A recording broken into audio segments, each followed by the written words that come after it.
Hi, Steph. Thanks very much, Declan. Morning, everybody.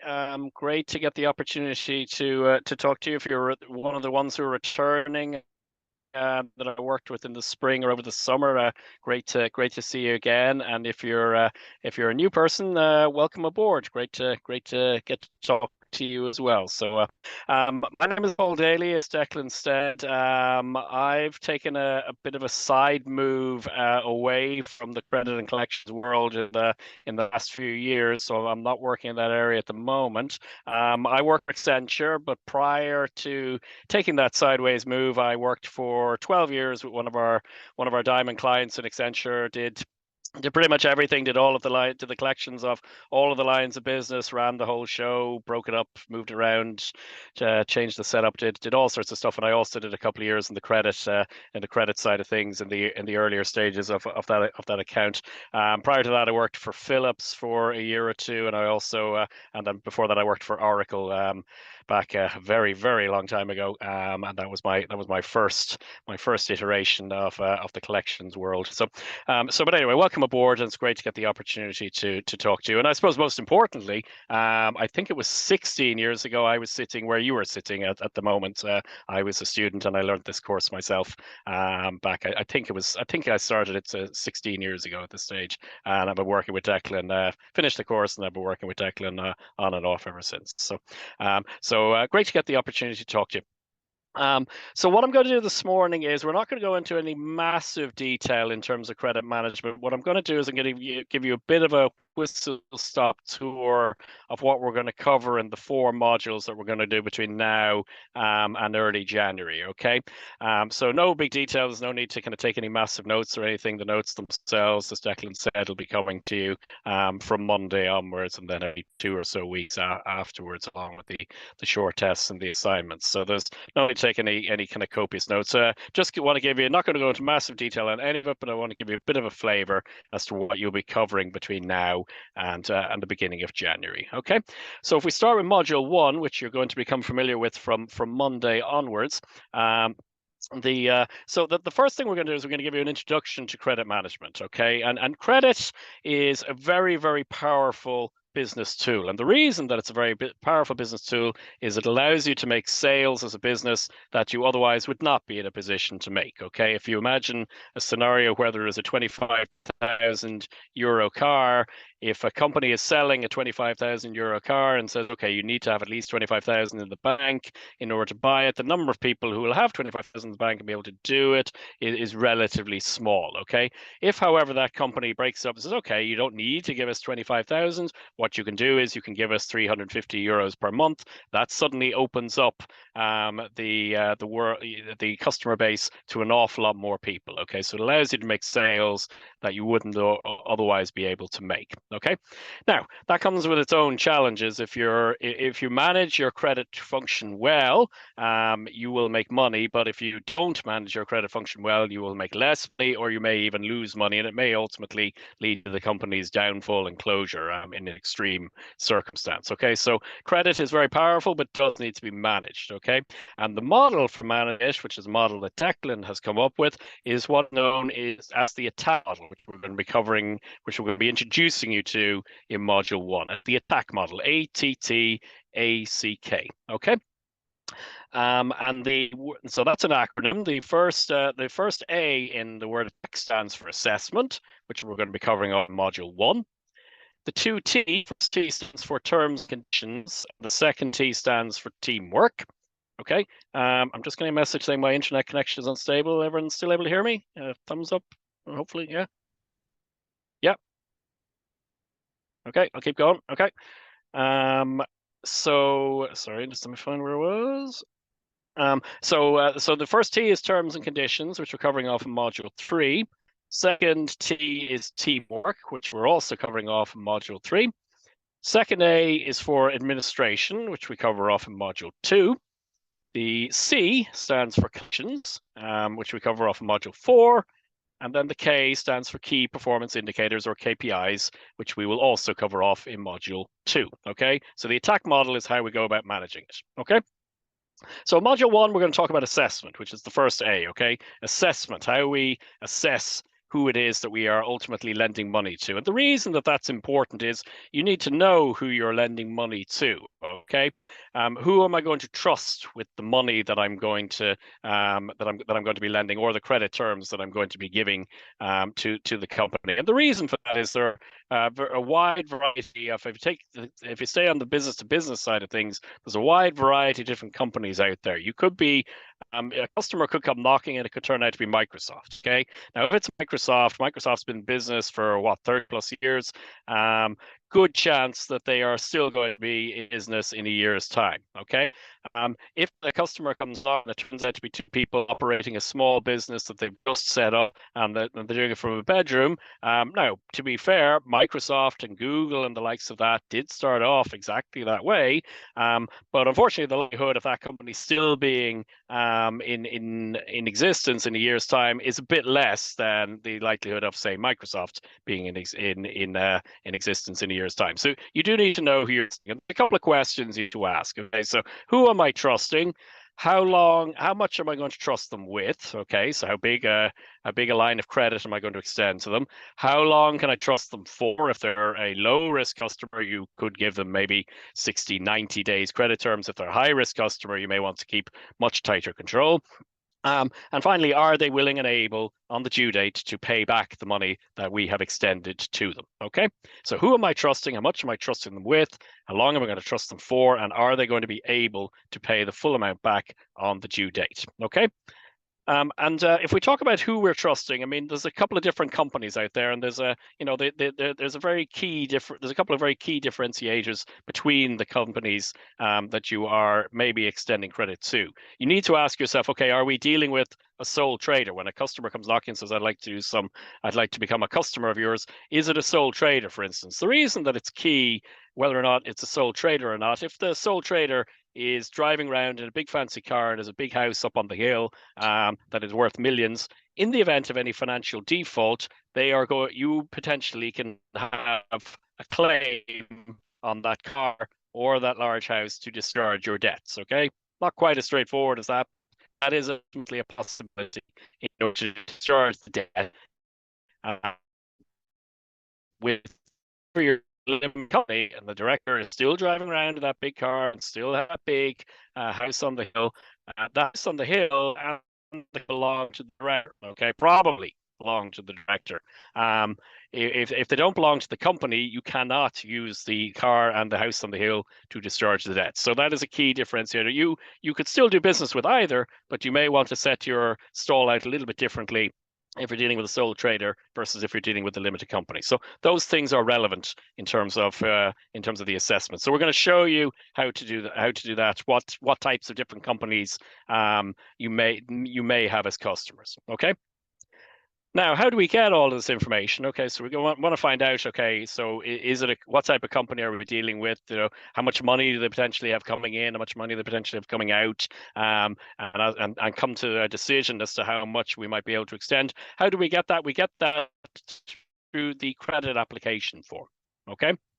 Now, there's probably about 30 or 40 different things that you can ask in a credit application form, and we do go into that level of detail in the notes. I'm not going to go into that now, but for me, there's three key things that I would always be looking out for in a credit application form, and they do link back to problems that I may have seen in the past in relation to getting paid. The first one is find out, within reason, find out as much credit information as you can, okay? If we stick with a company scenario, what type of company is it? Is it a sole trader or limited company? What type of business are they in? How many employees do they have? How many years are they in operation, which is a very key one based on the example I gave a moment ago. Do they own their buildings? Do they lease their buildings? And some of that is linked to looking out and okay, well, what sort of who am I competing with when in terms of getting paid? Okay. The second thing that I always look out for to make sure to have in a credit application form is things like, is things that'll stop you getting paid. So a question such as, do you require PO numbers? Okay. A lot of times when invoices come back and they haven't been paid, the feedback is, well, there's no PO number on it. Now they've said on the credit application form, well, we don't use PO numbers here. You know that that's not a legitimate excuse for not getting paid. Okay. So look out for things that might stop you getting paid in the future. And then finally, you've got to imagine a scenario. Okay, the invoices are building up; they're not getting paid. The due dates have come and gone, and you need to collect it. You need to make sure there's plenty of contact details on the form. All you have on the form is maybe a generic email address, which is accounts payable at the company, .ie. That you may struggle a little bit if everybody is emailing that one alias, all of the customer emailing that one alias. Or sorry, all of the suppliers emailing that one alias. It's not going to be particularly speedy in terms of getting an answer. Okay, so you may want to have some additional phone numbers and some additional landlines and maybe some additional names of people that you can use in order to get paid. Okay. So that's the type of stuff we're covering on in module 1. We're covering on the assessment stage of the process. I'll pause there for a minute. Are there any questions on any of that?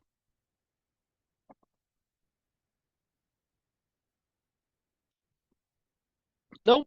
Okay, very good. Can I just Okay, ask, sorry, so module do you 2, keep dropping off for anyone else, or is go it for just it. myself? Yep. Sorry. Yeah, it's dropping off. It is cutting off for me as well. Yeah, same for me. Yeah, it's dropping off for me too. Yeah. Camera Okay. is freezing quite a bit, Paul. Okay. All right. Yeah. I'm sorry about that. Okay, let me pause maybe for a moment. Let me just reboot for a sec, and I'll rejoin you. Just hopefully that'll solve it. Okay. Cheers. Thank you.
Now I'm at loss now. I see. Is Paul having techie Yeah.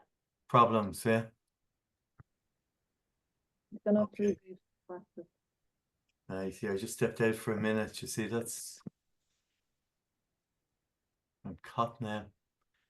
Let's see now who else. Here's Paul back again. Hold on now. I'll let him in.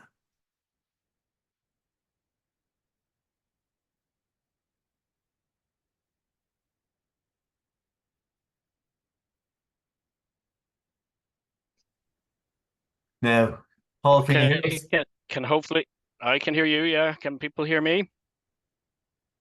Yeah, I can anyway. Yes, I we can can hear hear you. Yeah. Yeah, great. Thanks very much. Okay, apologies for that, and hopefully that's the last of that. If needs be, I'll kill the camera at some point. That might give us a bit less issue. But hopefully we're good. Okay. So moving on to module 2, the two things that we cover off in module 2 is the second A, which is administration, and then the K, which stands for key performance indicators or KPIs. Okay, so if we take administration first of all, so I mean, there's possibly a perception out there, probably among people who maybe haven't worked in the business for very long or maybe have never worked in collections, that if you have a strong collections team and if you have plenty of collectors who are all experienced and well trained, that you will automatically have very good results. So unfortunately, that alone is not necessarily enough to get you good collections results. Okay.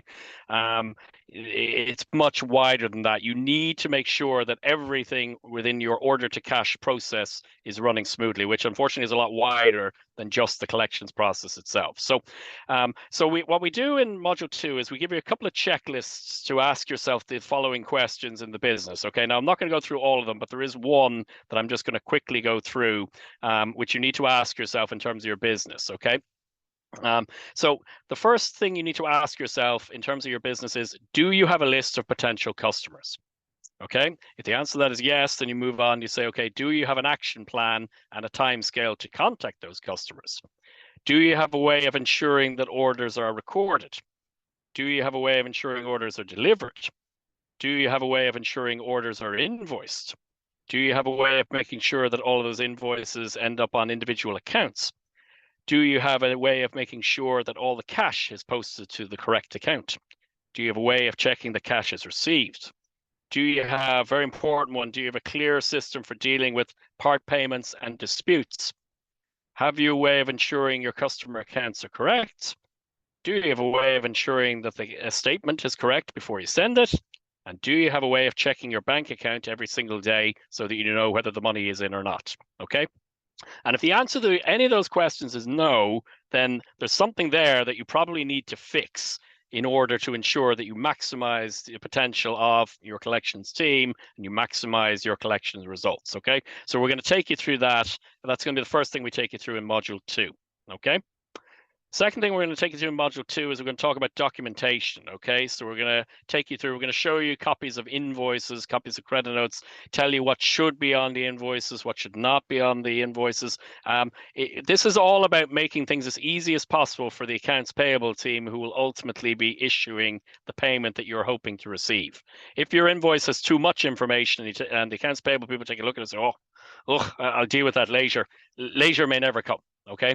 If, however, there is too little information and every time they look at the invoice, they have 9 or 10 different questions that they need to send off in 9 or 10 different directions, again, that's going to be put on the long finger. So what you want to do is you want to provide them with enough information, but not so much information that they say, oh, I'll deal with that later. Okay, so we'll give you some guidance on that. We'll give you some guidance on what credit notes should look like, okay? It needs to look different to the invoice, okay? Because certainly, I mean, I've lost count of how many times I've had companies treat credit notes as they were actually invoices, which actually is not as, you get extra money, but that's not quite as good as it sounds because you need to fix it, okay? And then you have the reverse. People who see an invoice say, oh, that's a credit note, so they deduct it from the payment, okay? So we'll talk to you about what your credit notes should look like.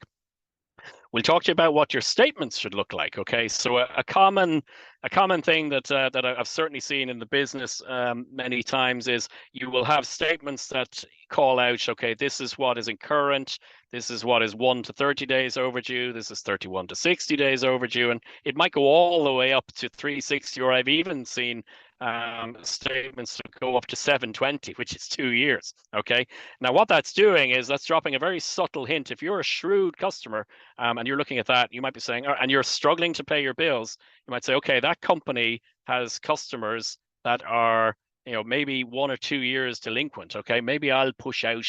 I don't quite have enough money to pay everybody, so maybe I might wait a little bit longer to pay these, because it's sending some subtle hints that there may be customers out there on that ledger that maybe have not paid for quite some time. Okay, and if a company is struggling for money, then they can potentially say, I might join them. I'll just pause for a minute. Can I just get a thumbs up from people can hear me and so on? All is okay? Yeah, great. Thank you, Catherine. Okay, Yeah, all good. okay, super, thanks.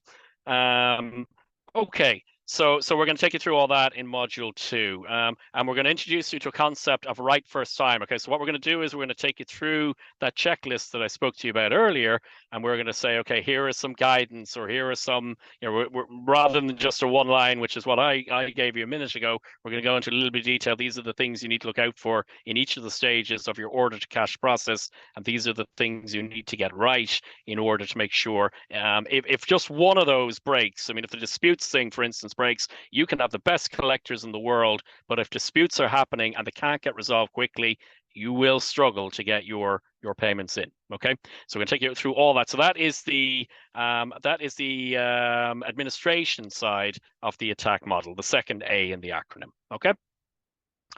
The next thing we're going to take you through in module 2 is we're going to take you through the K part of the attack model, which is the KPIs. Okay, so what we're going to do is we're going to explain to you some of the things that you need to be measuring and monitoring on a daily basis. Okay, so I mean, there is an old saying, which is what gets measured gets done. Okay, and that is definitely true. So if you are only monitoring stuff maybe on a weekly basis that you probably should be checking on a daily basis, that will impact your results. Okay, if you're only doing things on a monthly basis, or really should be doing on a weekly basis, again, that's going to impact your results. So we're going to take you through a number of things that you should be doing every single day, okay, that you as a manager or as a collector should be checking every single day. We're going to give you a list of things you should be checking every single week, and we're going to give you a list of things you should be checking every single month as well, okay? We're also going to take you through how to do reporting, okay? So it is, Declan didn't mention it, I think today, but it's certainly something that I've heard him say in the past. I mean, there is possibly a perception that the credit side of things is maybe among the unsung heroes of companies, okay? That they maybe, people in the collections and the credit world maybe don't get as much credit for some of the hard work that they do for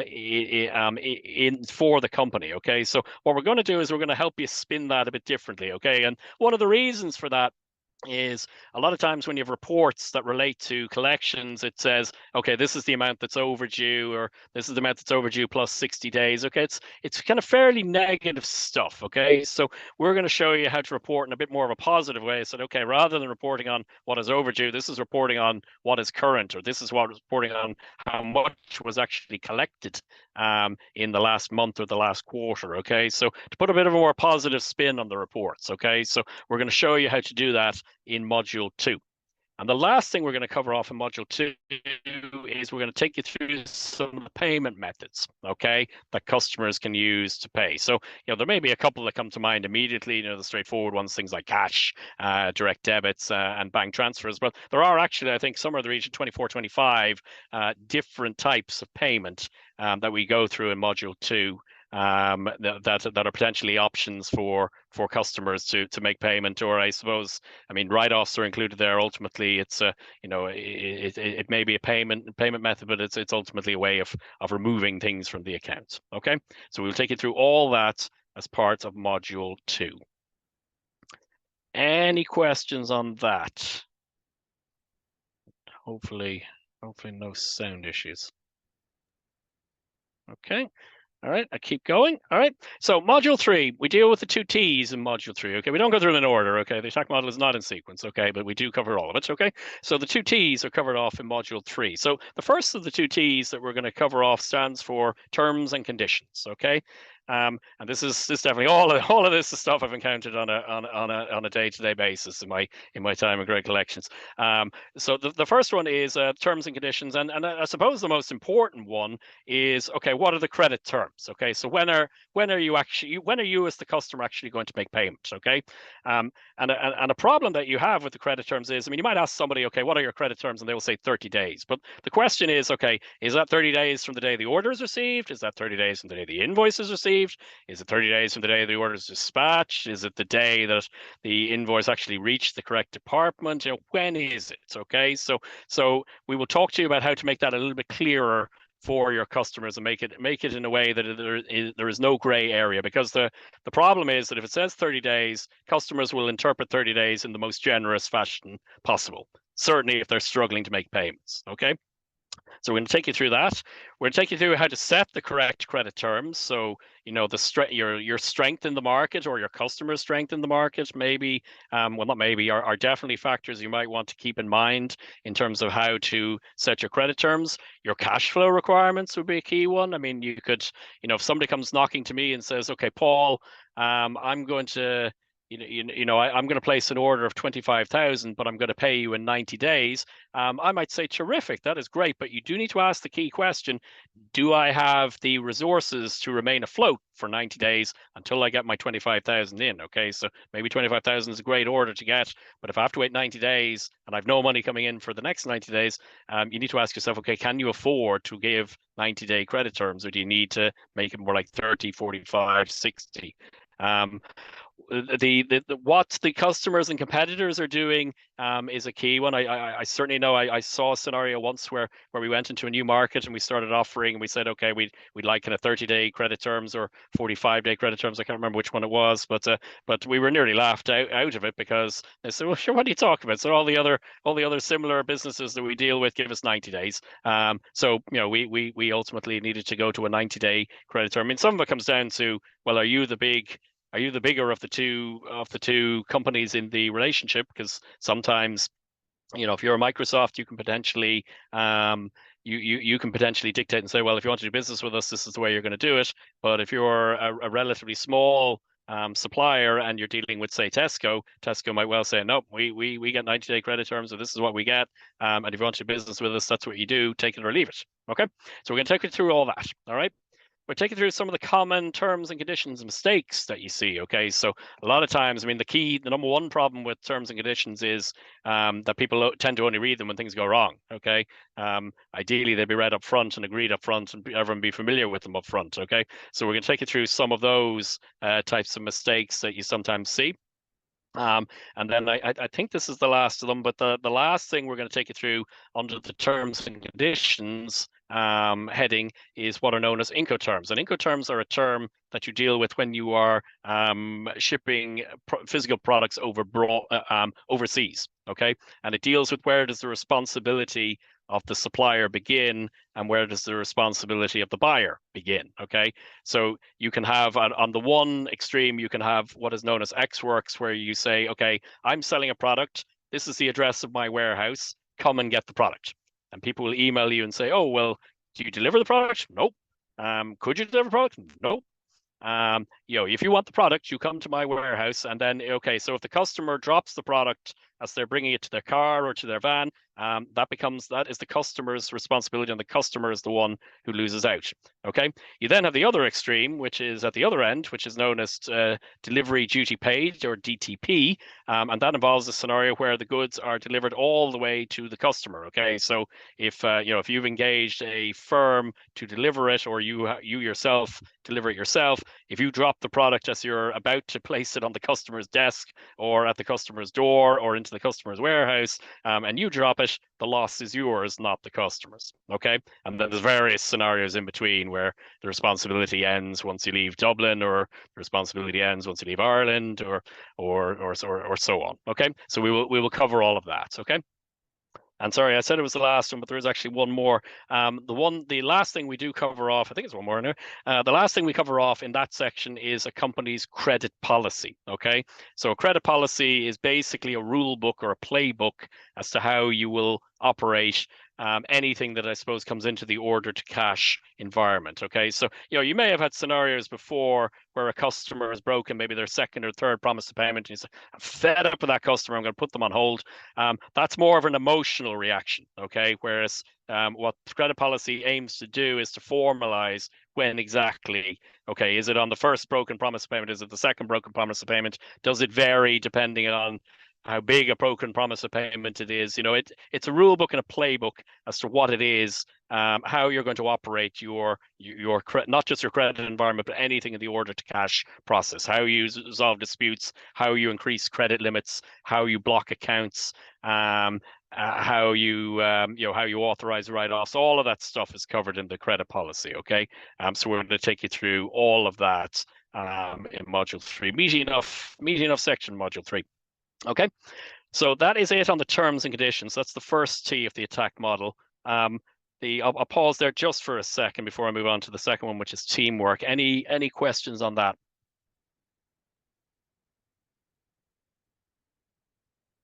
Nope. Okay.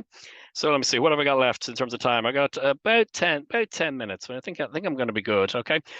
So the second T that we cover off in module 3 is teamwork. Okay. So we've covered off the 2 A's in the attack model. We've covered off the K, which is KPIs. We've done the first T, which is terms and conditions, and we're now on the second T, which is teamwork. Okay. And that'll leave one more for module 4, which we'll come to in a minute. Okay.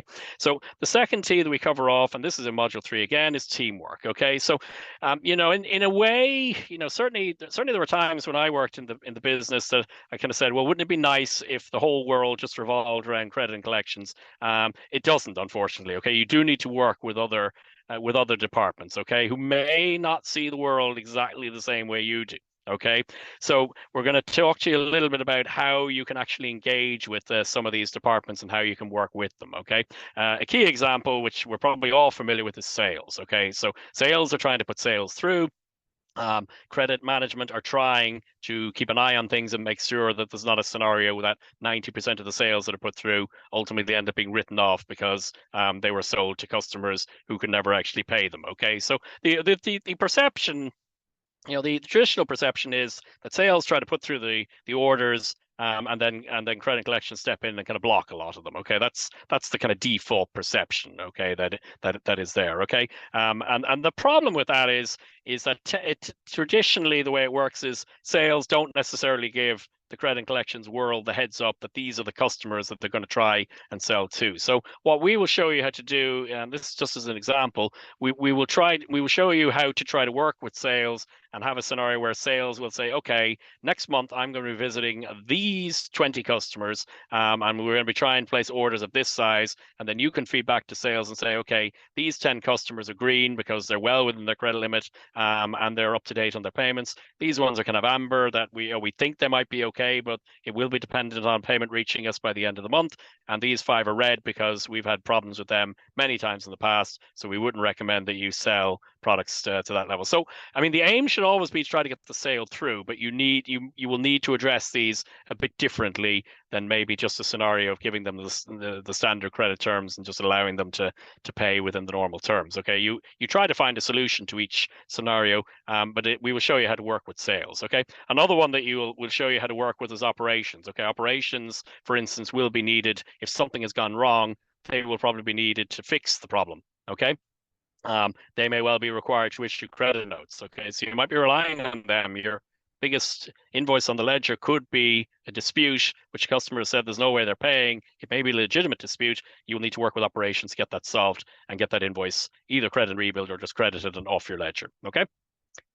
And the very last thing we're covering off in module 3, let me jump to the end, make sure I'm not telling you it's the very last thing, and it's not. It is the very last thing, is we will show you how to calculate DSO, okay, which some of you may be familiar with. It's a way of calculating how well collections are going. Okay, DSO, which stands for days sales outstanding, and at its simplest, there's a number of models which we explain in the notes. So I'm not going to go through them now, but at its simplest, days sales outstanding calculates how long it takes for you to get paid. Okay, if you have a debtor's ledger of €1 million on your books and you bill about 10,000 a day, that means it's taking you about 100 days to get paid.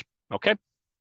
If however you are billing 100,000 a day and your debtor's ledger is about $1 million again, it's taking approximately 10 days to get paid. So it's looking at, okay, how long would it take you for your money to actually come in? Okay.